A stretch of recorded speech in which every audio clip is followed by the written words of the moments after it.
안녕하세요. 저는 대기업에 다니고 있는 평범한 직장인 여자입니다. 제가 가끔 출근 준비를 하면서 여기 있는 사연들을 종종 듣곤 합니다.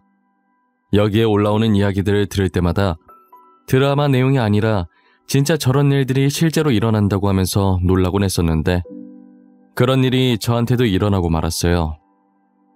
제게 일어날 리 없을 것 같던 일이 일어나니 처음엔 어디 말하기도 부끄럽고 혹여나 이 일로 저를 불쌍히 여길까봐 겁이 많이 났었는데 지금은 아무렇지도 않고 그냥 웃겨요.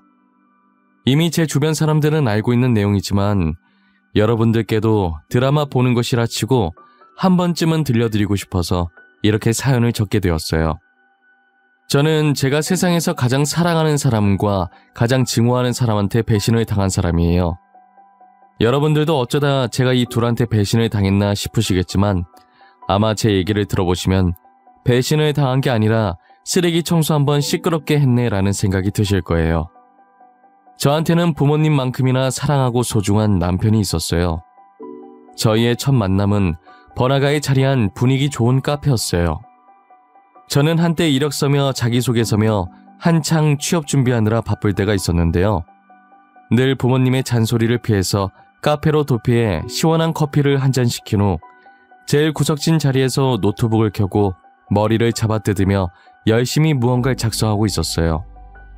작성한다기보다는 적었다 지웠다 그 두 가지만 반복하고 있었죠.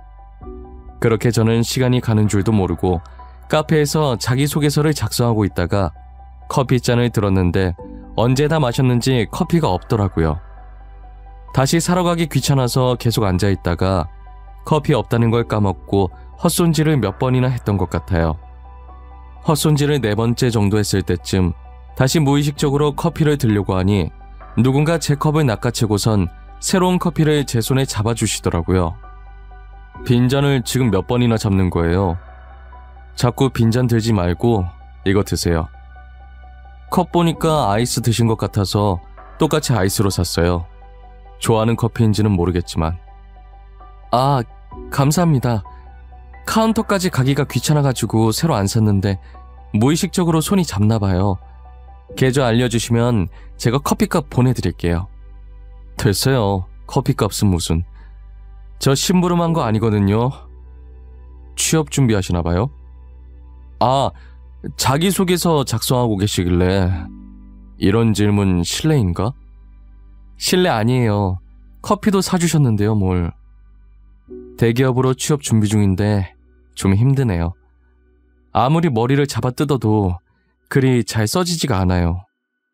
혹시 도움이 될지는 모르겠는데 한 번만 봐도 될까요? 제가 왕년에 자기소개서 정말 잘 적었거든요. 친구들도 저한테 부탁하고 그랬었어요. 저는 남편의 도움으로 자기소개서를 작성할 수 있었고 거기에 커피까지 얻어 마셔서 계속 신세만 지고 있는 것 같아 제가 남편에게 저녁을 사주기로 했어요. 이런저런 얘기를 나누다 보니 취미도 비슷하고 통하는 것도 많더라고요. 어쩌다 번호 교환까지 하게 됐고 남편이 도와준 자기소개서로 합격하게 되면 연락 주겠다고 했어요. 그런데 정말 그 자기소개서로 제가 그토록 가고 싶어 했던 대기업에 합격을 한 거예요. 합격 통지를 받자마자 남편한테 전화해서 기쁜 마음을 함께 나눴죠. 그렇게 첫 만남 후 다시 만난 건 제 월급날이었어요. 첫 월급을 받고 제일 먼저 남편에게 감사하다고 비싼 밥을 대접하고 싶었거든요. 다시 만난 남편은 처음 봤을 때보다 더 잘생겨졌고 옷도 엄청 차려입고 왔더라고요. 카페에서 봤을 땐 간단하게 후드티랑 청바지를 입고 있었는데 이번엔 세미 정장을 입고 나왔어요.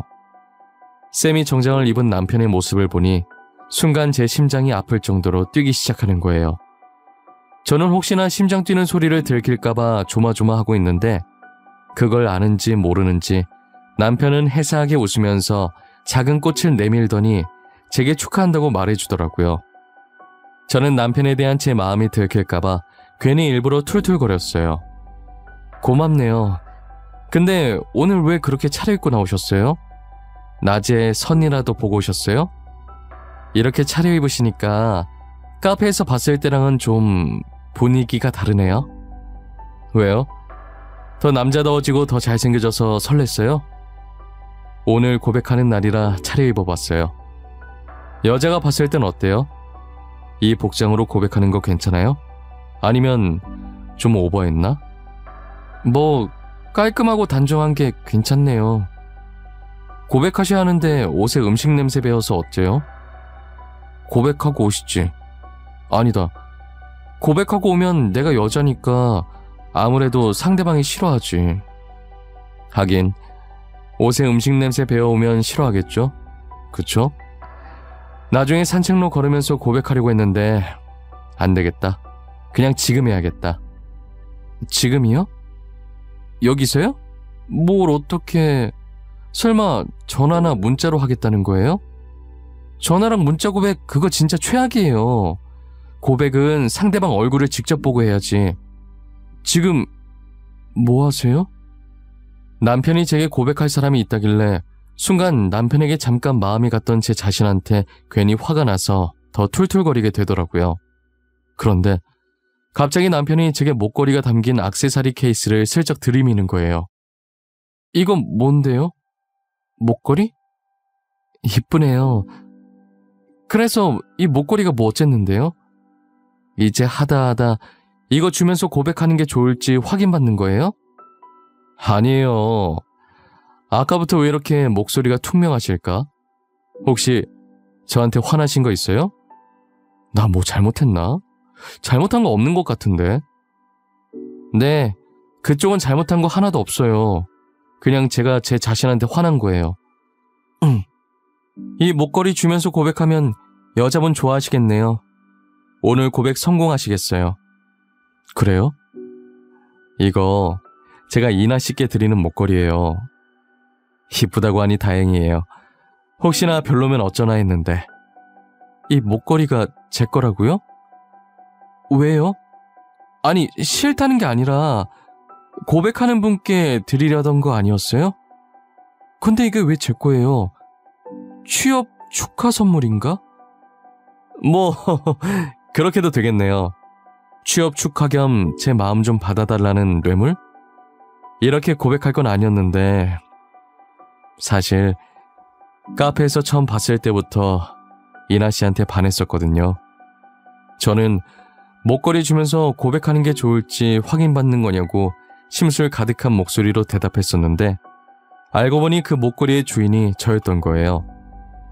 남편은 이렇게 고백할 건 아니었지만 카페에서 처음 봤을 때부터 자기 이상형이라 반했었다고 결혼을 전제로 자기랑 진지하게 만나보면 안 되겠냐고 하더라고요. 웃으면서 그렇게 얘기하는데 제 심장은 또 마음대로 힘차게 뛰기 시작하더라고요. 저는 잠시 상황 파악이 안 돼서 멍하니 떨떠름하게 있다가 남편이 자기 말 듣고 있는 거냐며 제 눈앞에 손을 왔다리 갔다리 하는 바람에 정신 차리고 고개를 세차게 끄덕였어요. 그렇게 저희의 연애는 마치 연애가 처음인 새내기처럼 풋풋하게 시작하게 되었어요. 저는 여러분도 알다시피 대기업에, 남편은 부모님 회사를 물려받으려고 후계자 수업을 듣고 있었어요. 사실 저도 연애만 했을 때는 남편 집안이 어떤지 잘 몰랐다가 상견례하면서 알게 됐어요. 카페에서 봤을 때 대충 걸쳐도 귀티나 보이더니 역시나 어느 기업의 아들이었던 거죠. 부잣집 도련님이라고 해서 제 태도가 바뀌거나 남편의 태도가 바뀌거나 하진 않았어요.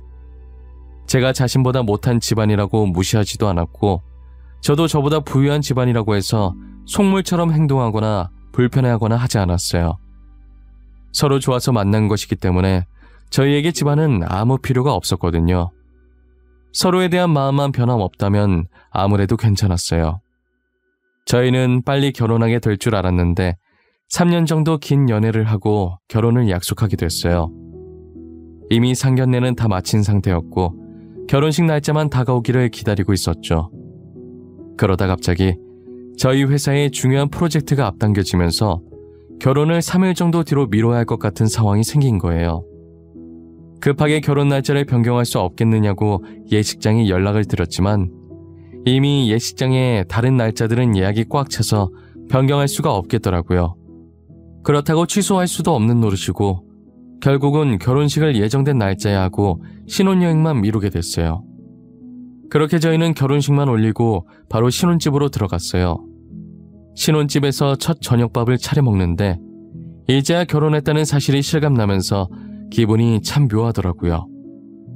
같은 식탁에서 앉아서 색만 다른 수저를 들고 똑같은 그릇에 담긴 밥을 먹으니 이게 신혼이구나 싶었고, 사람들이 왜 이렇게까지 결혼을 하고 싶어 하는지 이제야 좀 알 것 같았어요. 저는 앞으로는 평생 이 사람과 이 집에서 행복한 일만 가득했으면 좋겠다는 생각을 했어요. 하지만 제가 이런 행복한 상상을 한 지 몇 시간도 채 지나지 않아서 제 인생에서 최악이었던 불청객의 등장으로 인해 아름답게 꿈꾸던 결혼 생활은 산산조각이 나버렸어요. 처음으로 신혼집에서 자고 일어났는데 제 옆에 누워있어야 할 남편이 안 보이더라고요. 잠깐 화장실이라도 간 건가 싶어서 시간 확인하려고 침대 옆에 놔둔 제 휴대폰을 들었어요. 시계 밑에는 메시지가 왔다고 알림이 하나 떠 있는 거예요. 새벽부터 누가 보낸 건가 싶어서 눌러봤는데 내용을 보자마자 잠이 확 깨서 몸이 저절로 일어나지더라고요. 제게 메시지를 보낸 이는 다름 아닌 남편이었고, 내용은 지금 다시 생각해도 기가 막히는데, 아직 저희가 혼인신고를 하지 않은 상태니까 다른 거 할 필요 없이 그냥 깔끔하게 헤어지자고 온 거예요. 자기는 이미 짐을 다 정리했으니 저도 일어나는 대로 짐 챙겨서 각자 갈 길 가자면서요. 이게 무슨 자다가 날벼락을 맞은 건지 아직 잠에서 안 깬 건지 지금 제가 제정신이 맞는 건지 모르겠더라고요. 혹시나 해서 옷장이며 서랍이며 다 뒤져봤는데 남편 짐이 하나도 안 보였어요.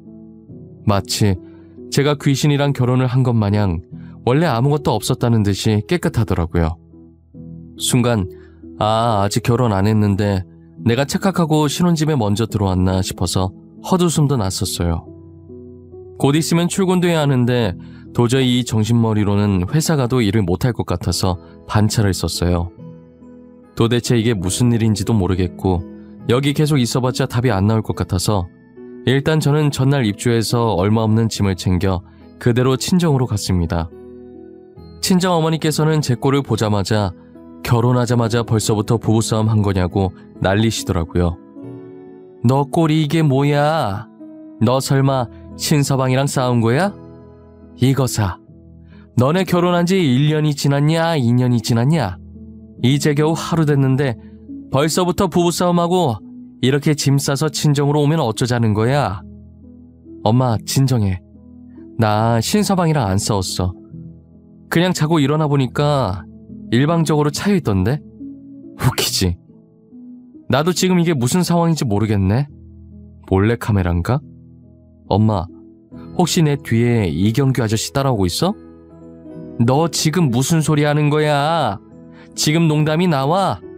내가 알아들을 수 있게 얘기 좀 해봐. 뭐가 어쨌다고? 자고 일어나 보니까 차여 있었다고? 네가 신서방한테? 내가 차였더라고, 신서방한테. 나도 지금 이해가 안 되는데 엄마라고 이해가 되겠어?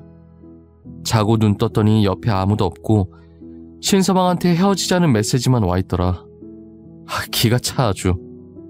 너 어제 신서방한테 뭐 잘못한 거 있어? 잘 좀 생각해봐. 잘못한 게 있는지 없는지. 괜히 저러지는 않을 거 아니야, 안 그래? 괜히 저러면 진짜 걔는 또라이지. 엄마, 진짜 미치겠는 건 뭔 줄 알아? 아무리 생각해봐도 내가 잘못한 건 하나도 없다는 거야. 밥 잘해 먹이고 설거지도 내가 하고 첫날 밤 잘 보냈고 도대체 내가 뭘 잘못한 거냐고. 제가 아무리 말을 해도 저희 친부모님은 제 말을 이해하지 못하시더라고요. 당사자인 저도 지금 벌어진 이 상황이 이해가 안 가는데 부모님은 오죽하시겠어요? 부모님의 답답한 그 심정 100번이고 1000번이고 이해가 돼요. 하지만 저도 제 머리를 잡아 뜯으면서까지 생각을 해봐도 도무지 이별의 원인을 찾지 못했어요. 어제 저녁부터 오늘 새벽까지 있었던 일을 부모님께 말씀드렸지만 가만히 듣고 계시던 부모님께서도 갑작스러운 이별의 원인을 찾지 못하셨어요. 헤어질 땐 헤어지더라도 도대체 저희가 왜 헤어져야 하는지 이유라도 알고 싶어서 남편에게 전화를 해봤는데 일부러 제 전화를 피하는 건지는 몰라도 한 번을 안 받는 거예요. 진짜 이 정도 전화를 걸었으면 한 번 정도는 받을 만도 한데 계속 안 받으니 미치겠더라고요. 결국 저는 답답한 마음에 숨어버린 남편을 직접 찾아보려고 남편네 회사로 나서게 됐죠. 부사장님네 사모님 아니세요? 어제 결혼식에서 뵀던 것 같은데. 그런데 사모님께서 여기는 어쩐 일이세요? 오늘 저희 대표님 만나러 오신 거예요? 아니요, 남편 보러 왔어요. 혹시 남편 회사에 안 왔나요? 지금 새벽에 나가서 아직까지 연락도 안 되고 혹시나 회사에 무슨 일이 생긴 건가 걱정돼서 와봤어요. 부사장님, 이번 주는 결혼식에다 애매하게 신혼여행 껴서 아예 쭉 연차 쓰시고 회사에 안 계세요.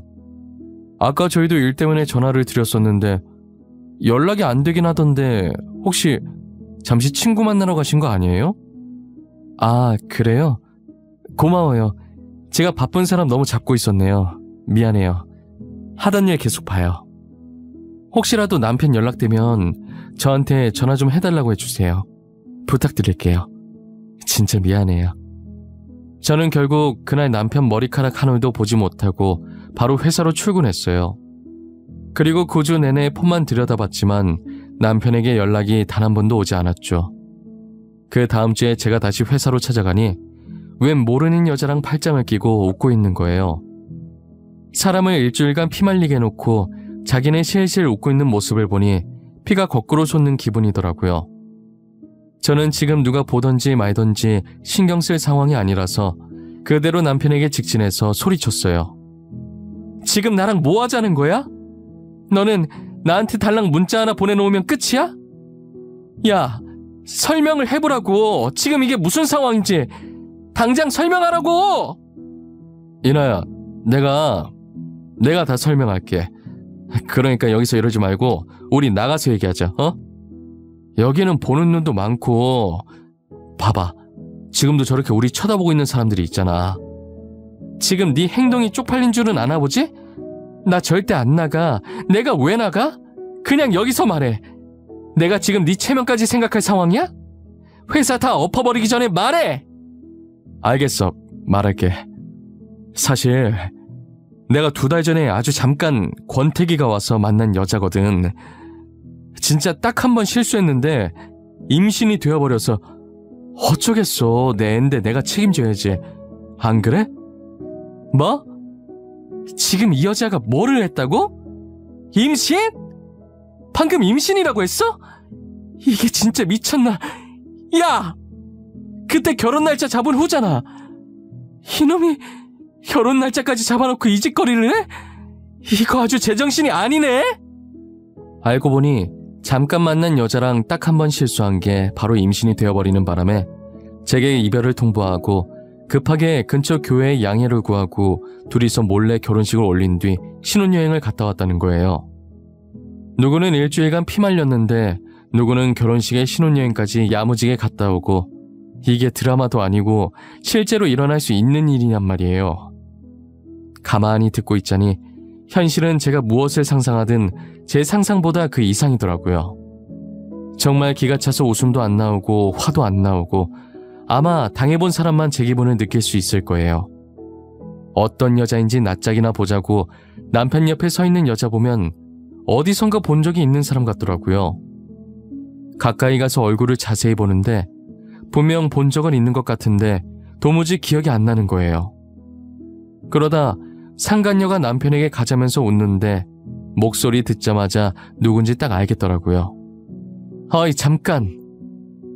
내가 전현 어딘가 많이 낯익다 했는데 너 정미숙 아니냐? 아, 맞다. 이름 촌스럽다고 바꿨었지 참. 정미진 맞지? 땡땡 고등학교 정미진 맞잖아. 오랜만이네, 유인아. 이렇게 만날 줄은 꿈에도 몰랐는데 어떻게 여기서 다 만나니? 너는 변한 게 하나도 없구나. 몇 년 만에 만나도 여전해. 그 성질머리는. 나 누군지 알았으면서 한 거야? 너도 여전하네, 뻔뻔한 거는.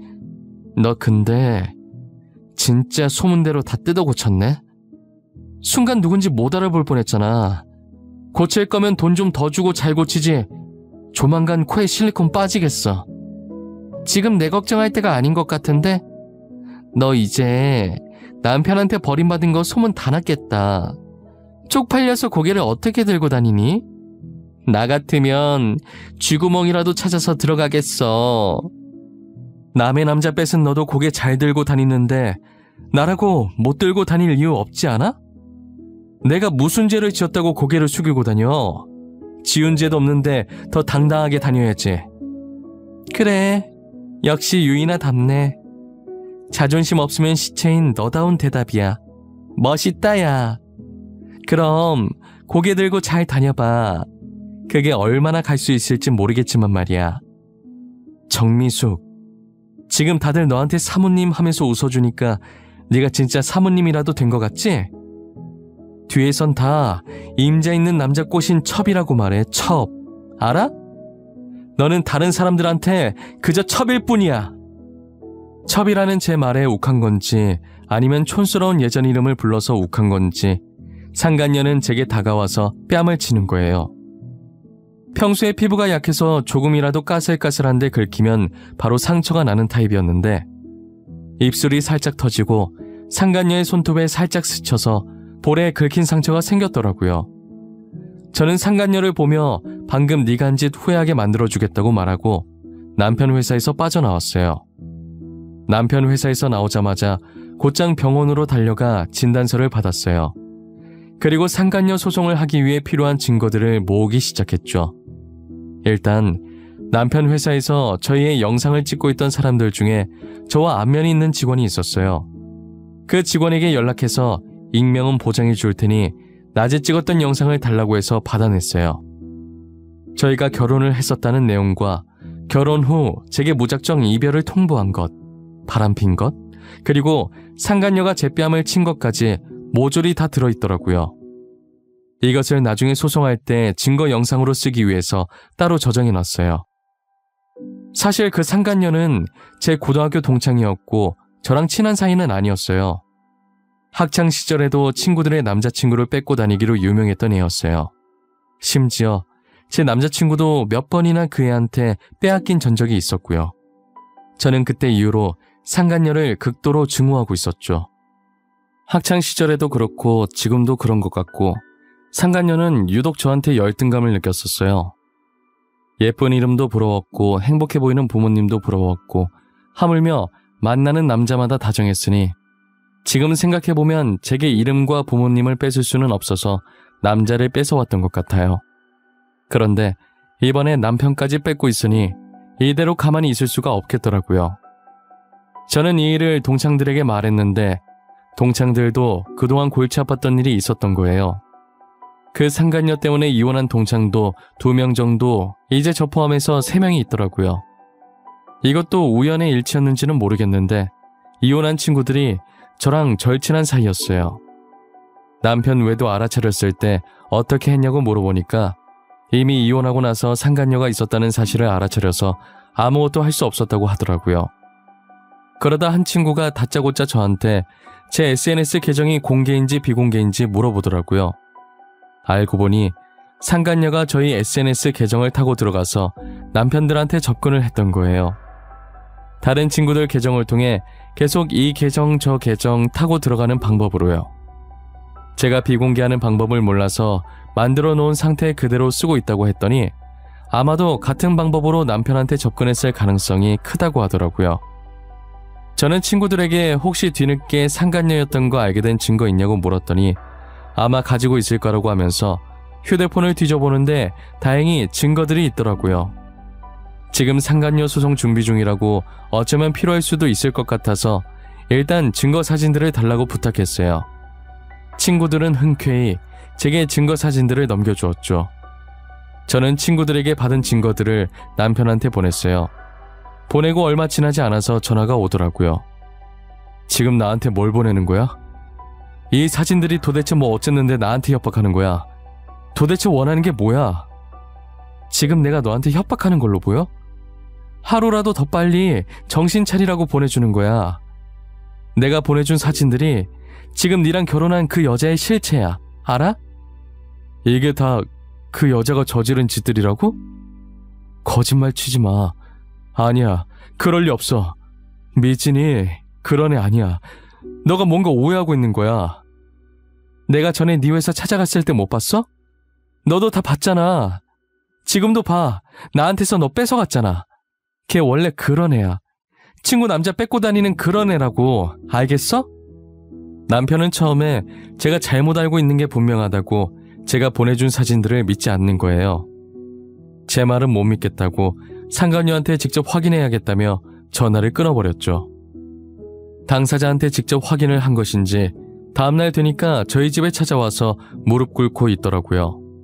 잘못했다고, 제가 한 말이 다 맞았다고, 다시는 이런 일 없을 거라고 한 번만 용서해달라고 하는 거예요.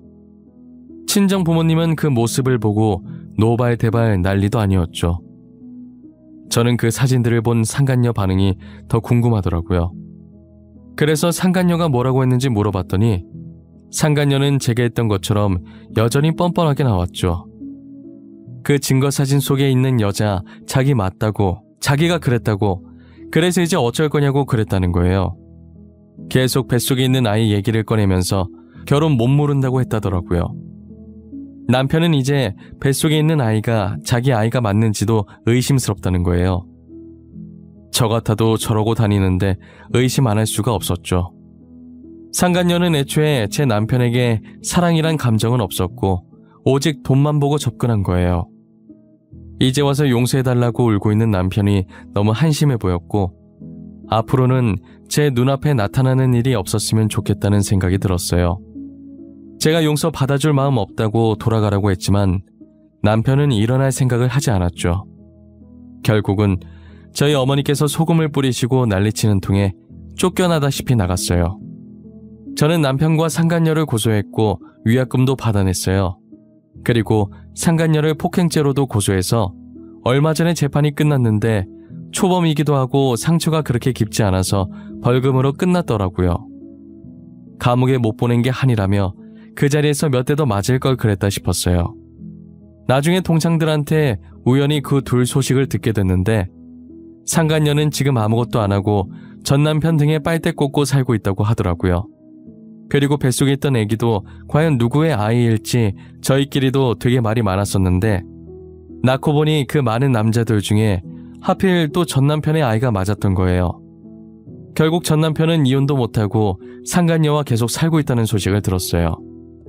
상간녀 때문에 골치 아픈 건 전 남편뿐만이 아닌 것 같더라고요. 시댁 식구들도 만만치 않게 골머리를 썩이고 있는 것 같았어요. 아무것도 안 하는 상간녀가 시댁 식구들보다 돈을 더 많이 쓰고 다니고 있거든요. 상간녀의 사치는 아무도 말릴 수 없었고 사람이 뻔뻔하기도 그렇게 뻔뻔할 수가 없으니 아무래도 상간녀가 제 발로 이혼한다고 하기 전까진 시댁은 계속 지옥일 거예요. 저는 엄청나게 쌓인 청소를 드디어 끝마치고 청소하며 흘린 땀을 싹 씻은 기분이에요. 10년 묵은 채증이 내려갈 때도 아마 이보다 상쾌할 순 없을 거예요.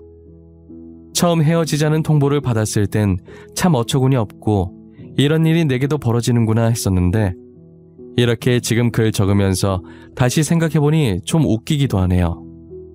앞으로 저를 소개할 때 돌싱이라고 말하기도 민망한 결혼기간이에요. 저처럼 결혼한 지 고작 몇 시간 만에 이혼당한 사람이 또 있을까요? 벌써 제가 전 남편과 이혼을 한 지 몇 년이라는 시간이 흘렀네요. 그 사이 저는 전 남편보다 훨씬 좋은 남자를 만나 결혼을 했어요. 제 인생에 결혼이 다시 오려나 했는데 결국은 이렇게 다시 오더라고요. 그리고 지금 남편을 만나면서 오히려 더 승승장구하는 기분이에요. 남편과 결혼 후 바로 중요한 프로젝트가 있었는데 성공리에 잘 끝나서 승진됐거든요. 이틀 전에는 제 뱃속에서 꿈틀거리고 있는 귀여운 생명체도 발견하게 됐답니다. 그래서 어제부터 남편이 저보고 편히 쉬라면서 혼자서 집안일을 다 하고 있어요. 제 남편이 모두가 알아주는 팔불출 남편이거든요. 저는 정말 더도 말고 덜도 말고 이대로만 계속 간다면 정말 더 이상 소원이 없을 것 같아요. 지난 과거들은 모조리 잊어버리고 앞으로 지금의 남편과 아이와 함께 행복할 생각만 하려고요. 여러분들도 제 사연처럼 어이없게 이혼 혹은 파혼당하신 분들이 계시다면 댓글로 남겨주세요. 어디에 내놓기도 부끄러운 이야기들을 저희끼리만 몰래 여기에 적어놓고 훌훌 털어버리자고요. 결혼이 인생의 전부도 아니고 그렇다고 이혼했다고 인생이 끝나는 것은 아니니 결혼에 실패했다고 주눅들지 마시고 저처럼 당당하게 살아갈 수 있길 바래요. 이혼을 하든 파혼을 하든 그것은 제2의 인생이 시작된 거라고 그렇게 긍정적으로 생각하며 살아보자고요. 인생의 주인공은 자기 자신이니 남들 눈치 보지 말고 본인이 하고 싶은 대로 하고 사셨으면 좋겠어요. 세상에 반은 남자고 여자인데 제 짝 하나가 없을까요? 기다리다 보면 저처럼 언젠간 좋은 짝들이 오게 될 거예요. 지금까지 저의 긴 이야기를 들어주셔서 감사합니다. 여러분들에게도 늘 행복한 기운만 가득하시길 바랄게요.